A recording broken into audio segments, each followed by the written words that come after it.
ሜላት ወርቁ እጇ ገባላት። በጣም ደስ የሚል ነገር ነው። ግን ሜላት ምንድነው ብላ ቦርሳውን ከፍታ የምታዩ ይመስላችኋል? በጭራሽ አታዩም። እኔ ግን በጣም የሆነ ግራ እየገባኝ ይሄ ቦርሳ በጣም እየተሽከረከረ ነው። ማን ከፍቶ እንደሚየው ብቻ ለማየት ያብቃል ማለት ነው። እርግብ ደግሞ ቦርሳው ይኬደ እያለችም እዛ ባለሱቁ ጋር 10 ጊዜ እየተመላለሰ የነበረ ልጁን አታውቀውም ወይስ እዚህ ሳልመጣም እያለች ነበረ። ባለሱቁ ምን የማውቀው ነገር የለም ግን አንቺ ለምንድን ነው እንደዚህ የተሸፋንፈሽው እያለም እየጠየቃን ነበረ። ደግሞ የተሸፈንኩበትን ምክንያት እኮ በባለፈው ነገርኩ ስትለው እሱማ ነግረሽኛል እንደው ስላላሳመነኝ ነው እንጂ ሲላትም እና ታዲያ እንድታምን ፍቃድ ላምጣልክ ላሳይክ እያለችው ነበረ። ጥሩ ቀልደኛ ነሽ እባክሽ ይላታል። እና ይሄንን ቦርሳውን ያስቀመጠው ልጅ አልመጣም እንደ ስትለው ኧረ አልመጣም ይላታል። እንዴ ቆይ ግን የኬዶ ነው ስትል እኔ እሱን የማውቀው ነገር የለም ስትል ቤቱን ታውቀዋለህ ስትለው አይ እኔ አላውቅም ይላታል ማለት ነው።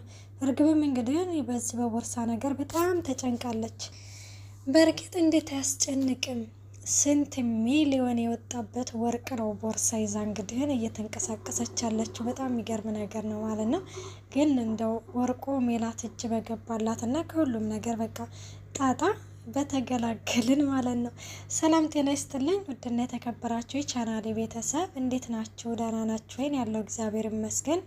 ላይክ ሸር ሰብስክራይብ እያደረጋችሁ ተወዳጅ ሆነውን ኖላዊ ድራማ ይዘላችሁ ቀርበናል። ቪዲዮውን እስከ መጨረሻ አዳምጣችሁ በኮሜንት አስተያየታችሁን ጻፉልን። አቶ ኖላዊም ያንን እንግዲህ ተምቹ ሀንዬን አስቀምጪ ያላትን ቦርሳ እንግዲህ አቶ ኖላዊ እንደዚህ ያደረጉት ሀንዬን ለማየት ነው። በቃ አይኗን ለማየት ማለት ነው። ሀንዬን በእርግጥም ትታቸዋለች። ብዙ ጊዜ ወደ ቤት አትሄድም።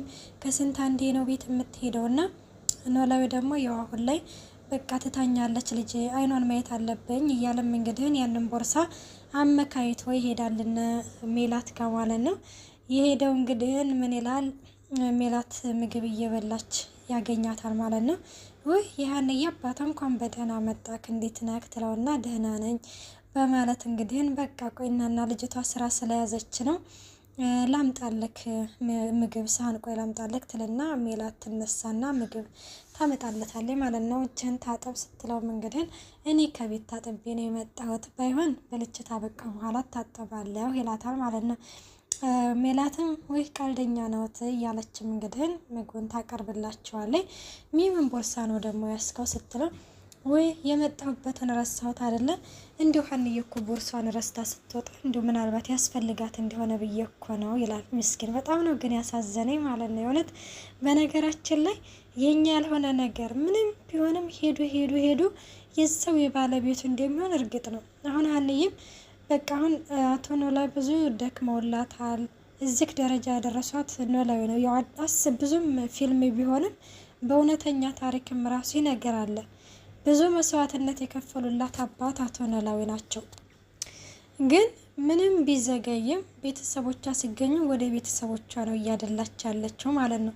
በእርግጥም እኔ ከአባዬ የሚበልጥብኝ ነገር የለም ብላ ሁሉንም ማስጠንቀቃቸዋለች። ግን ይሄ ይሁን እንጂ ብዙ ጊዜ አቶ ኖላዊን ቼክ እያደረገቻቸው አይደለም ማለት ነው። ለዛም እንግዲህ አይኗን ማየት አለብኝ ብሎ ይህ ቦርሳዋ የሷ ነው በማለትም ለሜላት ይሰጣታል። ሜላትም እንግዲህ እንዲህ ሀንዬ እንደዚህ አይነት ቦርሳ አላት እንዴ ስትለ እንዲሁን እንጃ ምናለሁኝ ብቻ እንደዛ ነገር ይላሉ ማለት ነው። እና እንደዛም ሲልም እንግዲህ ያው ቦርሳውን ያስቀምጥና ወሬውን ትንሽ እንግዲህ ይጫወታሉ ምናምን እና እየተጫወቱ እንግዲህ ተምቹና ደግሞ አሴር ተቀምጠው በጣም የጓደኝነት ጥግ እንግዲህ አሴር ምን ይለዋል ሄደህ እርግብን ይቅርታ ጠይቃት ይለዋል ማለት ነው። ምክንያቱም ተምቹ በጣም ጨንቆኛል እያለው ነበርና እንደዛ ሲለው ሂድና ይቅርታ ጠይቃት ይለዋል። ምንም ሳላደርግ ነው እንደ ይቅርታ የምጠይቃት ሲልም ምን ችግር አለው ሄደህ ይቅርታ በላት እና ከእንግዲህ ወዲያ ለሚፈጠረው ነገር በሙሉ ከጎንሽ አለሁኝ እናም ደግሞ አክስቷ እንደታሰረች ንገራት ሲለውም የአክስቷ መታሰርን ስትሰማ እንደውም ይበልጥ ነው እንትን የምትለኝ አጠገቤ እኮ እንዳደርስ ነው ያለችኝ። በዛ ላይ ደግሞ ከጎንሽ ነኝ የምላት ሁለተኛ ውሸት ለዋሻት ነው ስትለው እንዴ ለምንድን ነው ሁለተኛ ውሸት የምትዋሻ ስትለው ሲላት እንግዲህ ምክንያቱም ከጎንሽ ሆናለሁ ብዬ ስላልኳት ነው። እኔ ደግሞ ከእርግብ ጎን ሆንኩኝ ማለት ነው። ከእርግብ ጎን ሆንኩኝ ማለት የሀና ጠላት ሆንኩኝ ማለት ነው ይለዋል። አሴርም እሱን አውቃለሁ፣ ግን ይህንን ነገር አምነንበት ሳይሆን በስሜት ስለሆነ የገባንበት ይህንን ነገር ራሳችን እንወጣዋለን። የዛሬውን እናድርገውና የነገውን ደግሞ ነገ እናስብበታለን በማለትም ይመልሰዋል። እናም ሄደህ ይቅርታ ጠይቀህ ከእንግዲህ በኋላ ከጎንሽ እንዳለሁ ምንም ነገር እንደማይነካሽ በዛ ላይ ደግሞ አክስቷ እንደታሰረች ንገራት ስትለው የአክስቷን መታሰር እንኳን አልነገራትም ይለዋል ማለት ነው። ለምንድነው የማልነግራት ስትለው ምክንያቱም ትቀየመኛለች ይችላል። እንዴ አክስቷ አትወዳትም ያልከኝ ራስህ ካደለክ እንደ ሲለው አንተ ያምሃል እንዴ ታዲያ ባትወዳትስ አክስቷን አይደል እንዳሳሰርንባት ስትለው አይ ምንም ነገር አትልህም ሂድና ንገራት በማለትም እንትን ይለዋል።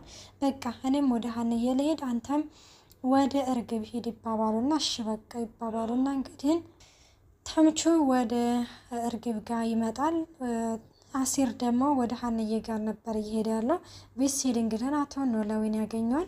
አቶ ኖላዊም እንግዲህ እንዴት ነዎት የተከበሩት በማለትም ወደ ቤት ይገባል። እንዴት ነህ ካሲር ደህና ነህ ይባባላሉ። ደህና ነኝ፣ ጠዋት እኮ መጥቼ ነበር ግን የለከም ሲለው ወይ አወደልሁም እንዲው ባክን እዛ እኮ ሀንዬ ቤት እኮ ሄጄ ነው ይላል ማለት ነው። በቃ አንተ እንኳን በሆነ በአስባብ ነገር እያደረጋችሁ ትሄዳለህ፣ ግን ምን አስባብ አድርጌ ልሄድ ስለማሲር ናፈቀች አይደለ ሲለው በጣም ነው ናፈቀችኝ፣ ሀንዬ እኮ በጣም መልካም ልጅ እኮ ነች ይችላል። ኖላዊም ልክ ነህ ሀንዬ እንኳን አብሮ ለኖራት አይደለም አንድ ቀን እንኳን ላያሰው በጣም የምትናፈቅ ሰው ነች በማለትም እንትን ይለዋል።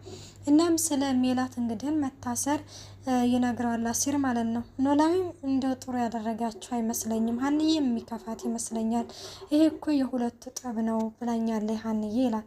እና ታዲያ እነሱ የተዋት እንደሆነ ኖላዊ እነሱ የተዋትን እናንተ ለምንድን ያሳሰራችሁ ሲል እና ታዲያ እነሱ የተዋት እንደሆነ እኛ መተው አለብን ማለት ነው፣ ወንጀለኛ ነኝ፣ ስለዚህ ወንጀለኛ ደግሞ መታሰር አለበት በማለትም እንትን ይላል። ለምንድን ነው ግን እንዴት አስያዟቸው ሲል አንድ ጓደኛ ነበረች፣ እሷ ላይ እንግዲህ ያው ሽጉጥ ደቅና ያስፈራራቻን ነበርና እኛ ለፖሊሶች ጠቆምን በማለትም ይነግረዋል ማለት ነው። እናም እሺ በቃ ለማንኛውም ይህ ነገር እኔና ተምቹ ነን፣ እኔና ተምቹ ስለሆነን እኔና ተምቹ እንወጣዋለን፣ እርስዎ ምንም አያሳስቡት አለ ተምቹ አሲር ማለት ነው። ሲልም አቤት አቤት አቤት አቤት ደግሞ ወንድ እንደሆነ ሰው አሁን እኛ እንወጣዋለን ትላለህ እንዴ? አሁን ሀንዬ አንድ ነገር ብትናገርክ ሱሪ ላይ ነው ሽንትን የምትለቀው እያለም አቶ ኖላዊ ይመልስለታል። ለማንኛውም በቃ እንወጣ ወደ ውጭ ይለዋል። ኖላዊም እሺ በቃ እንደውም እግርና እግሬ ላፍታታ በማለት ይወጣሉ ማለት ነው። ተምቹም ወደ እርግብ ጋር ይመጣል ማለት ነው። እርግብ ጋር ሲመጣ እንግዲህ እርግብ ለብቻ በጣም ተጨንቃለች። ከርተሽኝ እንዳይሆን አታደርገውም እያለችም ጓደኛዋን ስማ ስሬ እየጠራች እንግዲህ ለብቻ እያወራች ነበረ። ይህንን እያወራች እያለ ተምቹ በሩን ከፍቶ ይገባል። የታባክ ሄደህ ነው አንተ ደግሞ ማለት ጠፍተህ ነው አላለኝ። ከዛ እንደዛ ስትለው አንቺ እኮ ነሽ አይንህን ማየት አልፈልግም ያልሽኝ ሲላትም እና ታዲያ አይንህን አላይህም ብለህስ እንደዚህ ትሆናለህ እንዴ? እኔ እኮ ብዙ ከተማውን ሳስስህ ነበር እኮ ግን የለህም ይኬደክ ነው ስትለዋለች ማለት ነው።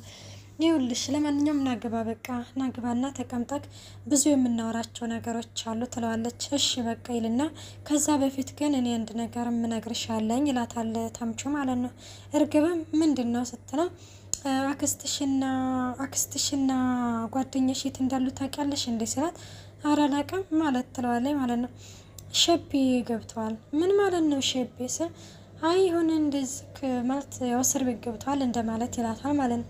እንዴ እኮ ነው ስትንም ጓደኛሽን ሽጉጥ ደቅናባት ነበረ አክስትሽ፣ እናም ደግሞ ከዛን እኔና ጓደኛ የሆነን ለፖሊሶች ጠቁመን አስያዝናቸው፣ ሁለቱም ታስረዋል በማለትም ይነግራታል ማለት ነው። እርግብም ወይኔ በቃ አበቃለኝ ማለት ነው እያለችም ለብቻ ትጨነቃለች።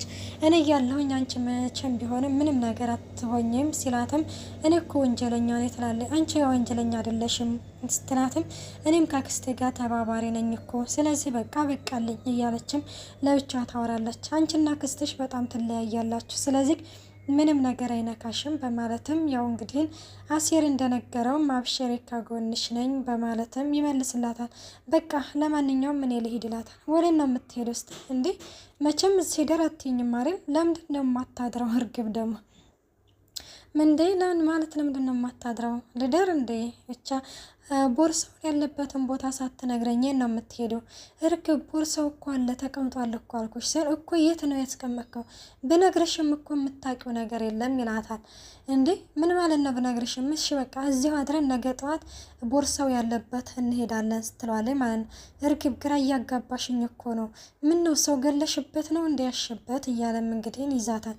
አንተ ትቀልዳለህ፣ እየቀለኩኝ አይደለም በማለትም ትቆጣዋለች። በቃሽ ነገ ጠዋት በጠዋት አምጥቼ ሰጥሻለሁኝ ይላታል።